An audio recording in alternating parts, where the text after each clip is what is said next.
कितना अद्भुत अकाट्य उदाहरण। झा जी, महाभारत में और आदिकाव्य वाल्मीकि रामायण में एक जैसा वचन है। दिग्बलम क्षत्रिय बलम ब्रह्म तेजो बलम बलम एकेन ब्रह्मदंडेन सर्वास्त्राणि हतानि में। विश्वामित्र जी और वशिष्ठ जी का जब संघर्ष हुआ, विवाद हुआ, उस समय जब वशिष्ठ जी के ब्रह्मदंड का स्पर्श करके विश्वामित्र जी के सारे दिव्य अस्त्र शस्त्र, यहां तक कि ब्रह्मास्त्र तक उनके दंड में विलीन हो गया। तो विश्वामित्र बाबा बोले, दिग्बलम क्षत्रिय बलम, क्षत्रिय बल को धिक्कार है। आज समझ में आया, ब्रह्म बल ही वस्तुतः बल है। एक वशिष्ठ ने एक ब्रह्मदंड के द्वारा मेरे सारे दिव्य अस्त्र शस्त्रों को, जो ब्रह्मा जी से, विष्णु भगवान से, शंकर जी से बड़ी कठोर तपस्या करके प्राप्त किए थे, वे दिव्य अमोघ अस्त्र शस्त्र केवल एक ब्रह्मदंड से समाप्त कर दिए। कितना विलक्षण है ब्रह्मबल। ये ब्राह्मण कोप करें तो ब्रह्मा जी को भी उनका मान रखना पड़ता है, शिव जी को भी मान रखना पड़ता है। नारायण भगवान ने तो अपनी छाती पर मुहर ही लगवा ली, भृगु जी ने वक्षस्थल पर चरण का प्रहार किया तो विप्र पादाब्ज चिन्हम, ब्राह्मण के चरण की छाप ही विष्णु भगवान के छाती पर है, और यही उनका ट्रेडमार्क है कि ये भगवान है। भगवान और भगवान के पार्षदों में क्या अंतर है? भगवान भी चतुर्भुज, उनके पार्षद भी तब चतुर्भुज, एक जैसी वेशभूषा है, स्वरूप श्रृंगार भी एक जैसा है, पर अंतर इतना ही है कि भगवान जो है उन पर भृगुलता का चिन्ह है, और जो भृगुलता का चिन्ह जिनमें नहीं है वो पार्षद हैं, और जिनमें भृगुलता का चिन्ह है वो भगवान है। तो भगवान का तो प्रमाण ही यही है, ब्रह्मबल सर्वोपरि है। पर आज ब्रह्मबल भी भागवत धर्म के बल के आगे घुटने टेक गया। इसलिए भगवत भक्ति का बल, भगवत शरणागति का बल सर्वोपरि बल है। यह जब तक बोध नहीं हुआ था दुर्वासा जी को, तब तक वे समझ रहे थे कि यही सब कुछ है। पर अब जब भागवतों की महिमा का बोध हो गया तो बोले, आज हमारा जीवन जन्म सफल हुआ। अहो अनंत दासा नाम महत्वम दृष्ट मध्य में। आज मैंने प्रत्यक्ष देख लिया, भक्तों की महिमा को समझ लिया, जान लिया। दान परा, एक होते हैं दान करने वाले और एक होते हैं दान परायण। दान पर किसको कहते हैं? आओ महंत जी महाराज विराजो। वहां जगह, एक जगह कुर्सी पर बिठा दो उनको, विराज।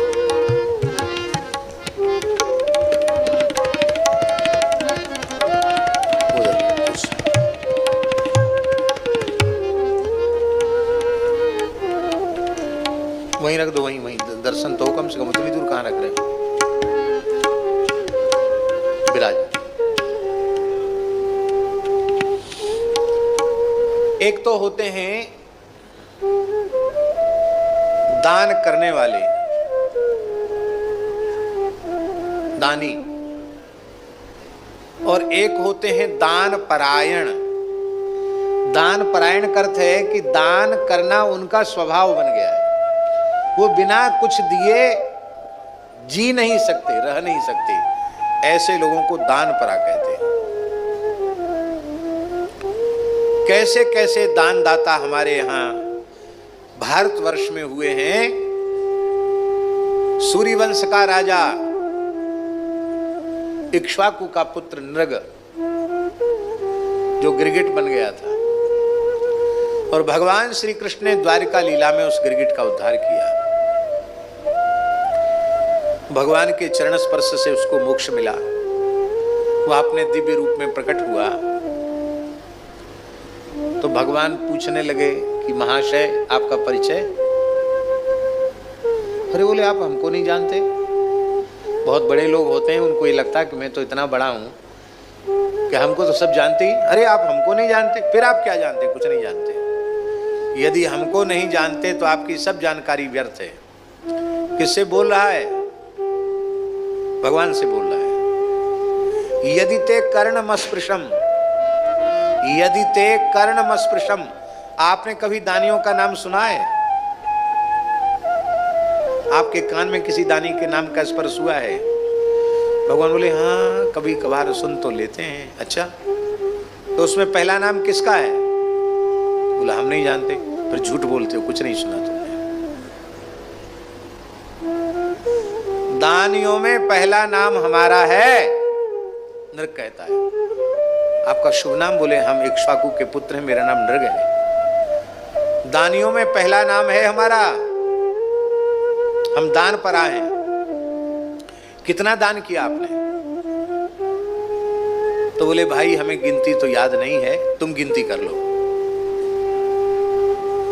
यावत्य शिकता भूमेः, यावत्य शिकता भूमेर, यावत्यो दिवितारकाः, यावत्यो वर्षधाराश्च, तावतीम अददास्मगाः।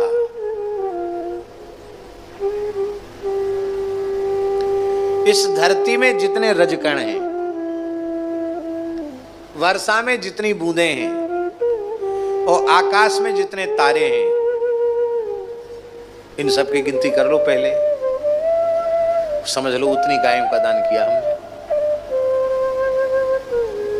कोई कर सकता धरती के रजकणों की गणना? आकाश के तारों की गणना कर सकता? आज को तो खगोल वैज्ञानिक जो आकाश में शोध कर रहे हैं, वो तो अब हमारे पुराणों में लिखा है रोम रोम प्रतिलागे कोटि कोटि ब्रह्मांड। अब विज्ञान भी कह रहा है कि इससे बड़ी बड़ी करोड़ों करोड़ों गुनी बड़ी पृथ्वियां हैं। कितना विचित्र है ये आकाश मंडल खगोल, आज आश्चर्यचकित हैं। वो कहते इसकी कोई थाह नहीं है। ब्लैक होल, उसकी तो बड़ी चर्चा है।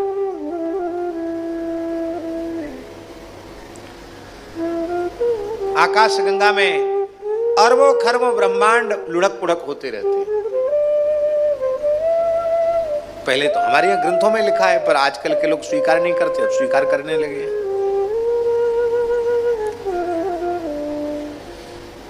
हम ये बात इसलिए कह रहे हैं कि आकाश में नक्षत्र तारों की गणना संभव नहीं है, वर्षा की बूंदों की गणना संभव नहीं है, पृथ्वी के रजकणों की गणना भी। दोनों ही विवाद करते हुए मेरे दरबार में आ गए।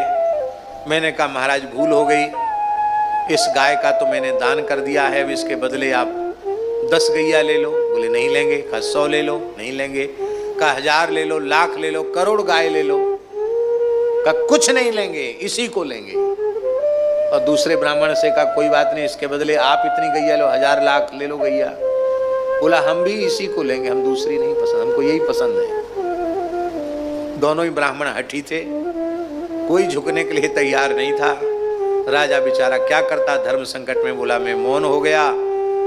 ब्राह्मण क्रम क्रम से अपना पक्ष सुनाते। कहते बोल किसकी है गाय? हमारी है ना। ऐसे करता है। फिर दूसरा ब्राह्मण कहता देखो राजन गाय तो मेरी है ना। ऐसे बोले बोलता कुछ नहीं, मोनी बाबा बन गया, खाली मूड हिलाता है गिरगिट के जैसी। जा गिरगिट की उन्हीं में चला जा। गोपाल जी आप कुर्सी पे बैठ जाओ, आपको नीचे बैठने में तकलीफ है। कुर्सी नहीं है उधर खाली? अच्छा अच्छा आइए।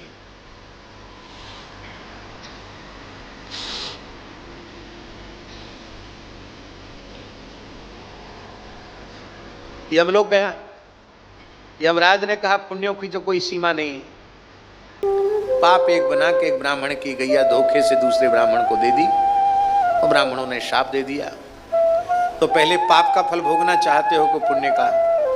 हमने सोचा पुण्य तो बहुत है, पाप तो बहुत थोड़ा है, पहले पाप का ही फल भोग ले। कहा महाराज पहले पाप का फल भोगना है। जैसी मैंने स्वीकृति की, पाप फल भोग की, उसी समय मैं देखता हूँ किस विशाल बावड़ी में गिरगिट बन के पड़ा हूँ। महाराज सतयुग में गिरगिट बना था, अब द्वापर के अंत में आपने कृपा करके हमारा उद्धार किया है। सब दानवान पुण्य करने का सब नशा उतर गया। क्यों? एक तपस्वी को इतना तप अर्जित करने के बाद नीचा देखना पड़ा, एक दान परायण को इतना दान करने के बाद गिरगिट बनना पड़ा। क्यों? क्योंकि उस तपस्वी का तप भगवान की प्रसन्नता के लिए नहीं था, और उस तप का पुण्य भगवान को अर्पित नहीं किया गया था। उस दाता का गोदान का पुण्य भगवान को प्रसन्न करने के लिए नहीं था, गोदान करने के बाद वह पुण्य भगवान को अर्पित नहीं किया गया था। अब तिवारी जी, बड़ी विचित्र समस्या है। लोग भगवान को अर्पित भी कर देते हैं और फिर अहंकार भी करते हैं कि मैंने इतना किया, मेरे पास इतना है। श्री नारायण अर्पणमस्तु, श्री ब्रह्मार्पणमस्तु, किसी भी जो भी आपका इष्ट आराध्य स्वरूप हो उसको आपने अर्पित कर दिया, तो अर्पित करने के बाद फिर उस सत्कर्म का अहंकार हमारा जो था हमने ठाकुर जी के चरणों में भेंट कर दिया, अब हमारे पास कुछ नहीं। इसका मतलब है केवल वाणी से कहते हैं कृष्णार्पणमस्तु रामार्पणमस्तु, भीतर से तो अपने ही पास रखते हैं, इसीलिए नीचा देखना पड़ता है। हरि ही समर्पे बिनु सत्कर्मा। भागवत धर्म का सार क्या है? कायेन वाचा मनसेन्द्रियैर्वा बुद्ध्यात्मना वानुसृत स्वभावात् करोति यद्यत् सकलं परस्मै नारायणायेति समर्पयेत्। सब कुछ भगवान को अर्पित कर दो। भगवान को अर्पित करते ही वह सत्कर्म अक्षय पुण्य देने वाला हो। उस अक्षय गो सेवा की राशि कोई व्यक्ति जमा करता है तो वो गो सेवा के खाते में अक्षय कोष में जमा हो जाती है, और उसमें यह लिखा पढ़ी कर दी गई है कि अत्यंत अत्यंत आवश्यकता होने पर भी गौशाला भी उस राशि का उपयोग नहीं कर सकती। वो फिक्स जो रख दिया वो रख ही दिया, उसके ब्याज का उपयोग कर सकती है। तभी ना दाता के द्वारा की गई धनराशि अक्षय सेवा होगी। जब तक बैंक में रहेगा तब तक कुछ ना कुछ सेवा होती रहेगी। तो अपने अक्षय गो सेवा कोष पर अपनों को और तो कोई ज्यादा लाभ नहीं, उसका ब्याज तो इतना ज्यादा है नहीं कि बहुत बड़ी सेवा हो सके, लेकिन एक लाभ उसका है कि उस पर अपने को बैंक से कर्ज मिल जाता है। उस स्थायी कोष पर अक्षय गो सेवा पर कर्ज मिल जाता है। 8-10 करोड़ का कर्ज गौशाला पर हमेशा रहता है। तिवारी जी जानते हैं, कारुई वाले पंडित जी थे, पंडित श्री नाथूलाल जी, हमारे रेवासा महाराज जी बड़ी भावना रखते थे उनके प्रति। तो उन्होंने कहा हमसे प्रश्न पूछिए। हमने कहा महाराज ये कर्ज खत्म कब होगा, हमारे कर्ज रहता है। तो उन्होंने कहा कि भृगु जी कह रहे हैं आप जिस संस्था में रहोगे उसमें कुछ न कुछ कर्ज रहेगा, और जब तक जियोगे कुछ न कुछ कर्ज रहेगा, और जिस दिन कर्ज खत्म हो जाएगा उसी दिन प्रगति बंद हो जाएगी। इसलिए सब काम होंगे, आप चिंता मत करो, कर्ज की चिंता आज ही त्याग दो। काम तो नहीं रुक रहा है ना, काम तो सब चल ही रहे। तो वो स्थायी कोष न होता तो उस पर ब्याज नहीं मिलता। यह तो एक लौकिक उदाहरण हुआ। भगवान के चरणों में समर्पण करना तो स्थायी कोष से भी कई गुना अधिक है। क्यों? क्योंकि दिन दिन बढ़त सवायो, पायो जी मैंने राम रतन धन पायो। पूरे ब्रह्मांड में ऐसी कोई बैंक नहीं है जो प्रतिदिन 1.25 गुना हो जाए, पर भगवान को सत्कर्म अर्पित करने पर दिन दिन बढ़त सवायो, सवाया हो जाता है। बैंक कोई इस प्रकार की हो भी सवाया करने वाली तो दूसरे जन्म में कुछ नहीं मिलेगा, फूटी कौड़ी नहीं मिलेगी। पर यह तो अनंत जन्मों तक भी भजन का पुण्य पीछा नहीं छोड़ता है। पर वह भजन का पुण्य महाराज जी जो भजन ठाकुर जी के चरणों में निवेदित किया। श्री कृष्णार्पणमस्तु अनेन जप कर्मणा भगवान श्री कृष्ण चंद्र प्रियताम नमः, ये कह दिया गया है। वह अक्षय पुण्य है और वो पुण्य कभी नष्ट नहीं होता है।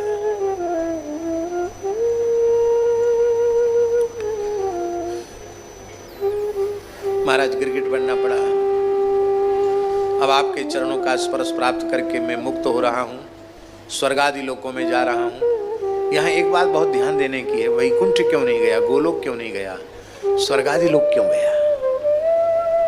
महाभारत में स्पष्ट लिखा है स्वर्ग में गया, भागवत जी में लिखा है। उसका कारण है कि उसने अपने कर्म को भगवान को अर्पित नहीं किया। भगवत प्रीत्यर्थ कर्म करता और भगवान को अर्पित करता तो भगवत धाम की प्राप्ति होती। लेकिन क्षयष्णु कर्म से जो प्राप्त होगा वो क्षयष्णु ही होगा। विनाशी कर्म से जो वस्तु मिलेगी वो अविनाशी नहीं हो सकती, वो विनाशी ही होगा। कर्म विनाशी है, उससे जो स्वर्ग मिलता है वो भी विनाशी, संसार के भोग मिलते वो भी विनाशी।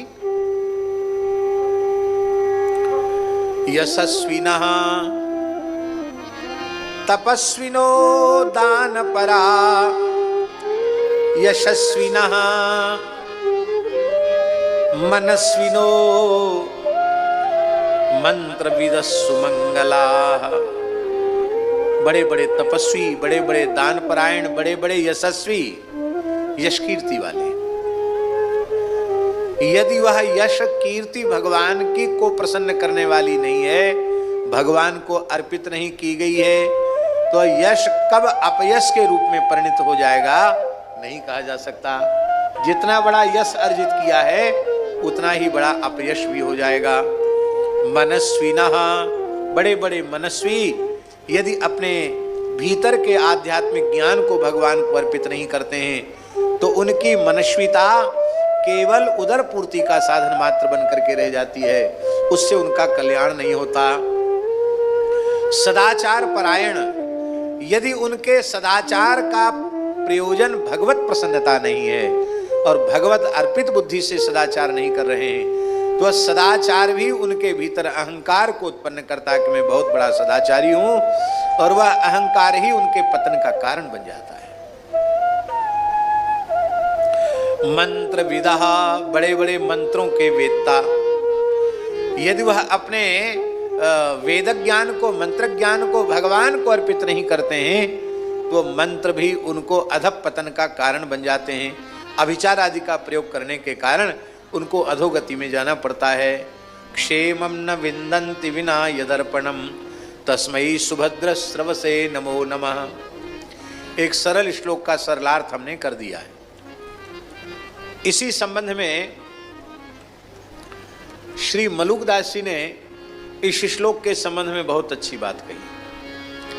वे कहते साधो भाई अपनी करनी नाही, जे करनी का करें भरोसा ते जम के घर जाहि। भगवान का भरोसा करो, भगवत शरणागति का भरोसा, कर्म का भरोसा नहीं। कर्म तो करना है और भगवान को अर्पित कर देना है। लक्ष्य गऊ दे अन्न खात थे, राजा नृग से प्यारे, पुण्य करत और जमा गमाई, ले गिरगिट करी डारे, साधो भाई अपनी करनी नाही। गिरगिट क्यों बनना पड़ा? अहिल्या इतनी बड़ी पतिव्रता थी, थोड़ी सी कर्म में चूक हो गई, उसे पत्थर की शिला क्यों बनना पड़ा? इसलिए करनी करो पर भरोसा भगवान का करो, उस कर्म को भगवान के चरणों में समर्पित कर दो।